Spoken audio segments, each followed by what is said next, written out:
if you're somebody who like romanticizes it, you know, somebody who finds it romantic to be mentally ill, somebody who thinks it's like trendy and whatever, and like who wants to be stuck in that kind of negative space and doesn't want to get better. What are the benefits in that? How is that benefiting you? Hello. Do we like the Dr. Pepper shirt? So, I was wondering something. I remember there was an era in 2020 where everybody wanted to be, you know, mentally ill, and that was very, very romanticized. And again, I'm not sure if it's as bad as it was then, but I know that that was like very, very prevalent because a lot of people were being influenced by social media, you know, by content that was negative and that was like encouraging people to be mentally ill and to want to be for that to be desirable. There was just like a switch in like 2020 where it became desirable, but before it was never something that was like people would avoid at, you know, all costs to be referred to as mentally ill to such an extreme degree that like people weren't, you know, educated really on any mental illnesses or mental health. You know, mental health wasn't talked about at all to such an extreme degree because it was so shameful. And then it like went to the other end where it was like very romanticized and seen as very desirable. It's just such a like stark contrast. Oh, speaking of 2020, this show was like trending in 2020, so that's kind of perfect. I never watched it until recently, but as somebody who has been on social media a lot in the past several years, it became very normalized to be mentally ill and to be negative. And when you're like in it, you don't even really realize how it's affecting you. When you're like in that mindset, it's difficult to get out of it or to realize that you even want to get out of it because you're just used to being in it. You don't really realize how negatively it's impacting you, or you're just like, you know, wanting that negativity. You're so deeply romanticizing it. When you like switch from being in that to wanting to do like to wanting to shift to think more positively, to not see being mentally ill as something that is at all remotely desirable at all or romantic. When you shift to wanting to take better care of yourself, wanting to prioritize your mental health and start shifting to more positive stuff, and then like you'll look back and you'll realize once you're out of it how you're like, how could I have even found that desirable? And you will literally not want to go back because you'll truly see how truly unromantic, undesirable it is. But it's hard to know that and see that until you're out of it. But the problem is you have to want to get out of it. I feel like that's the hardest part, and that's the part where it's kind of like people have to find the time where they decide they want to do that. They decide they want to shift that, and usually it will take something pretty extreme to happen, or you'll just get fed up, I guess, maybe one day. But that's the part that kind of sucks, because nobody can really help you if you don't want to get better yourself. You can't help people who don't want help. You have to want to help yourself. You have to want to seek out help and bettering yourself. And I think there's a lot of self-work that goes into that you have to do a lot of like internal and self-work. You can't just be looking outwards or expecting other people to do it for you or to save you or to whatever. You have to do a lot of internal work too.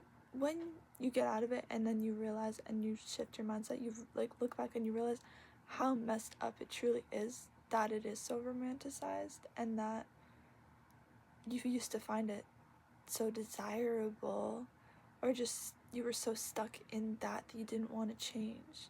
So I think that's pretty common, that people get stuck in the negativity, the negative mindset, the negative ways of thinking. They get stuck in saying self-deprecating things, and they don't know how good it feels to shift your ways of thinking and to do things that will help your mental health. But why would you want to stay stuck? Your mind would rather choose a familiar hell over an unfamiliar heaven because it's what you're used to.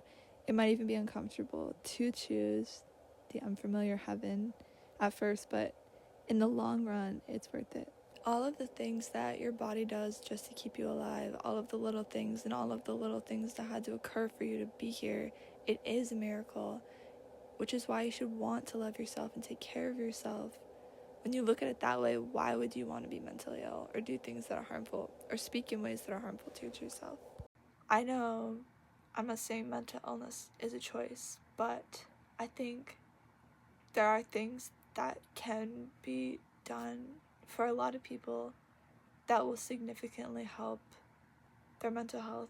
Speaking from experience, I mean, what are the benefits of just wanting to be negative and wanting to be mentally ill and just have that be like your whole identity and, you know, have no desire to get better and just wanting to stay in such like a low negative space?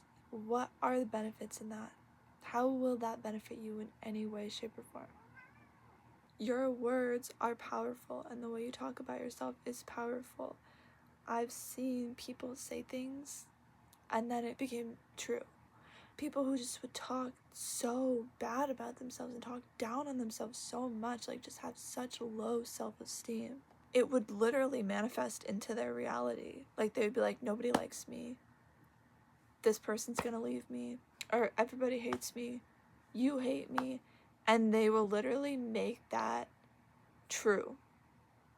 They will literally manifest that into their reality because of how they're talking about themselves. And at first you might be like, why would everyone leave this person? Like, why would anyone hate? How could anyone possibly hate you? And then they will like prove to you.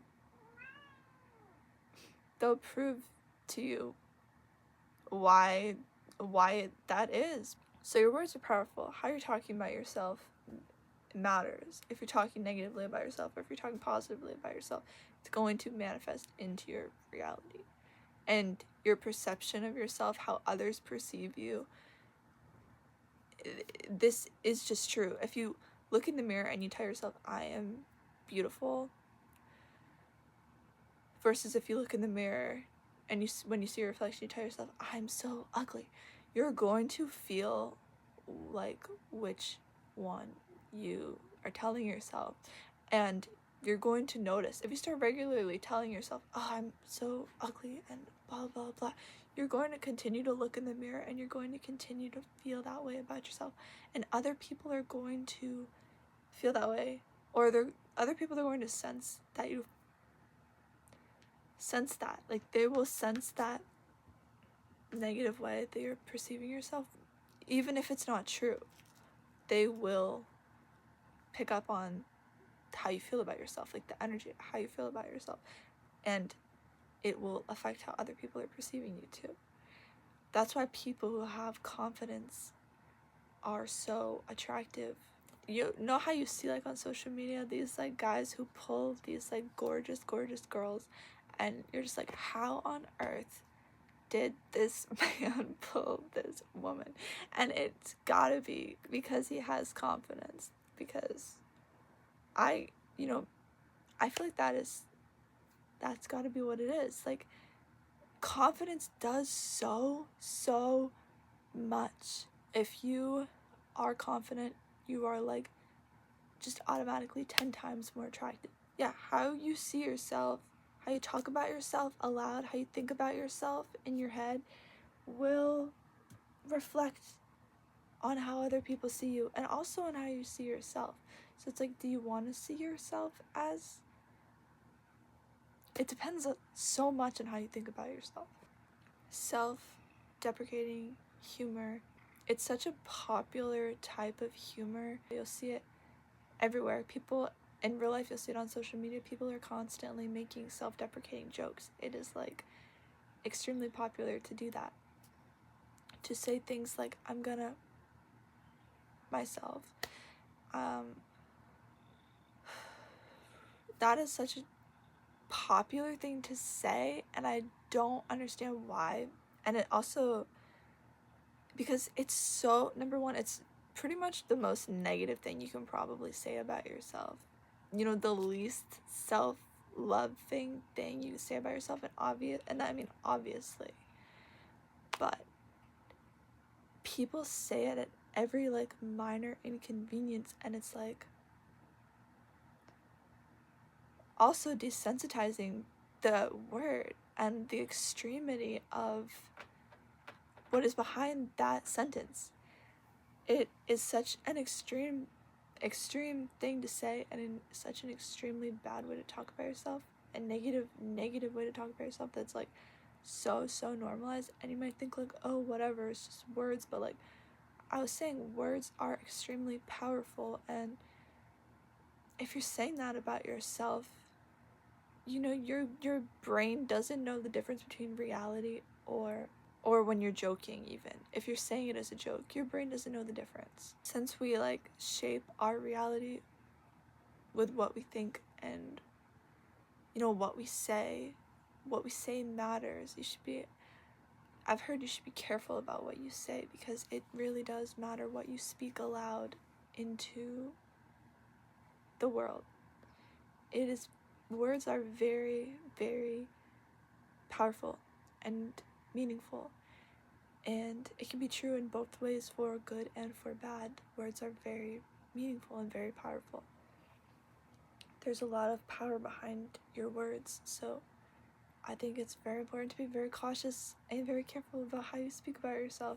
Even if you are joking, or you think to yourself, oh, well, I'm joking, it doesn't matter.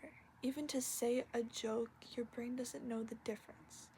So to just completely avoid talking about yourself like that is probably the best thing that you can do. And if you have like a habit of saying really negative things, like a minor inconveniences or whatever, I would really try to be mindful of how you're speaking about yourself and pay attention. And yeah, also the same goes with like saying that about mental illness. Stop being like, oh, I'm so mentally ill, like I'm so, you know what I mean? I know that it's been like trendy to talk like that about ourselves, and I'm not saying that it's false, you know what I mean? Like everybody has mental health issues to some degree.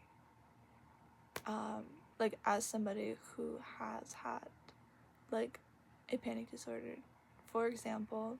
Also, like, yeah, how you're speaking about yourself matters. Like, I don't really identify with having that anymore, because like during a time where I was identifying with that a lot, I wasn't really trying to like work on my mental health, and I was just like, yep, I have this and I'll have it forever and there's nothing I can do about it. But that wasn't true. So it's not good to think like if you have something that you're gonna have it for the rest of your life, and it will just never get better, because that's most of the time not true. I've also heard that psychiatrists won't like, will sometimes diagnose people and they won't tell their patient that they diagnosed them with something because they don't want to make them like spiral. They don't want to make their mental health worse. They don't want to give them this label, like make them aware of this label that they are diagnosing them with, because when you put a label on something, you start to kind of identify with that label. Confining yourself to like a label of something, and you kind of are like, well, I have this and I am stuck with this for the rest of my life, and I can't do anything about it, so I might as well not even try, or I might as well self-sabotage or not use healthy coping mechanisms, or not try out healthy coping mechanisms. Anyways, because words are so powerful, instead of all the time being like, oh, I'm so mentally ill, like, ha ha ha, whatever, try telling yourself, you know, using the affirmation like, I'm mentally healthy. And you know, there's a million affirmations, the positive affirmations you could look up or you could come up with, but you know, instead of repeating like the affirmation like, I am mentally ill, I am whatever, like, did my show stop? There are so many healthy coping mechanisms, and I've talked about them in my videos, but seriously, like, the impact that they have on, like, how much they have helped me significantly is just like absolutely astronomical. Like, even, it's just, you know, things that you hear people say all the time, like, that you should try, but like, they genuinely do work. Yoga literally activates your like parasympathetic nervous system, which it calms you down and helps your anxiety and your fight or flight. I remember I had a teacher in elementary school, probably in like 3rd grade or so, and I remember there was a student and he was like, we were in music class, it was my music teacher, but he was like, I'll never be good at this, or I'll never be able to get this down. I'm assuming some sort of music thing. And the teacher was like, oh, well, not with that attitude.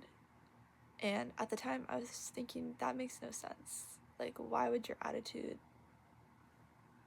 have anything to do with whether you can become good at something, or you're gonna get good at something, or whatever. And now I see that he was right. At the time I thought it was silly, because I can see how it sounds silly. Like, what does your attitude have to do with your mental health? What does your attitude have to do with your perception of yourself, or how others perceive you, or, you know, whether you want to get good at something or not? What does your attitude have to do with that? But it literally has everything to do with all of those things. It's literally everything. It is literally how you are viewing the world and your world, and how that is showing up in your world by, you know, through how you are viewing the world. Okay. Whatever you water grows. Sorry, she's chewing on my finger. Oh, you're so cute. And don't let fear stop you from living, and don't let your fear hold you back, like, in life. Doing something that scares you will make you feel weak, but it's actually making you stronger. Learning will make you feel dumb, but it's actually making you smarter. Working out will make you feel weak, but it's actually making you stronger. So, yeah. Thank you for watching this video, and sorry for my kitty who likes to meow. She just wants to get out of my room because I shut my door. Please give this video a like if you enjoyed, and also, I guess, subscribe if you like. Bye.